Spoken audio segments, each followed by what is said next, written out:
నల్లజర్ల మండలం మారెళ్ళమూడి అనేసి ఒక విలేజ్ ఉందండి. అక్కడ ఒక రైతు కౌలుకి తీసుకుని వరి పండించడం జరుగుతుంది. ఆయన మనకు ఒకటి చెప్పారు అప్రోచ్ అయినప్పుడు, ఏమన్నా మేము ఎప్పటి నుంచో దాల్వా ఊడుస్తున్నాం, దాల్వా పంటలో కూడా మనకి ఎప్పుడూను 35 బస్తాల మించి ఎక్కువ దిగుబడి తీయలేకపోయామండి. ఆ నేల కొంచెం చౌడు భూమి, కొంచెం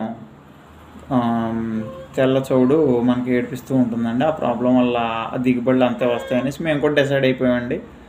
ఏదైనా బై ఛాన్స్ ఉంటే మాత్రం మీరు మంచి సజెషన్స్ ఇచ్చి మనకి ఏదైనా దిగుబడి పెరిగే చాయిస్ ఉంటే మాత్రం మీరు చేసి పెట్టాలనేసి మనల్ని అప్రోచ్ అవ్వడం జరిగింది.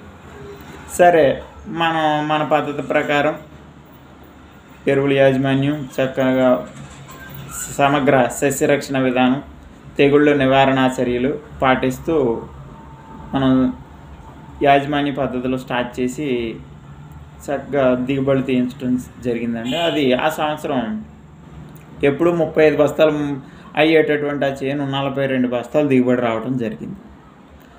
సరే, వేసవికాలం వచ్చింది, ఆయన మార్కెట్ చేసుకున్నారు. మళ్ళీ మనం తొలకరి వర్షానికి మళ్ళీ కొత్తగా పంటలు స్టార్ట్ అయ్యేటప్పుడు కలుస్తూ ఉంటాం కాబట్టి ఫార్మర్స్ని మళ్ళీ ఆయన ఎదురుపడి, మరి ఈ సంవత్సరం ఎన్ని ఎకరాలు చేస్తున్నారండి అని నేను అడగటం జరిగింది ఆయన్ని.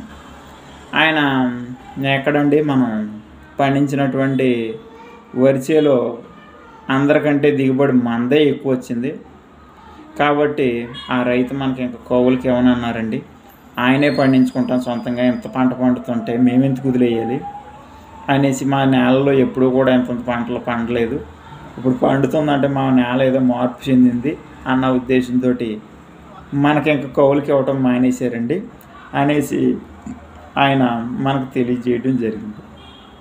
సో మై డియర్ రైతు సోదరులందరికీ కూడా నేను తెలియజేసేది ఏంటంటే, మనం ఉన్న దాంట్లో ది బెస్ట్గా, హయ్యెస్ట్గా ప్రొడక్షన్ రావడానికి ఉన్నటువంటి అన్ని మార్గాలని కూడా అన్వేషించి మనం ఒక డిజైన్ చేయడం జరిగింది వరికి.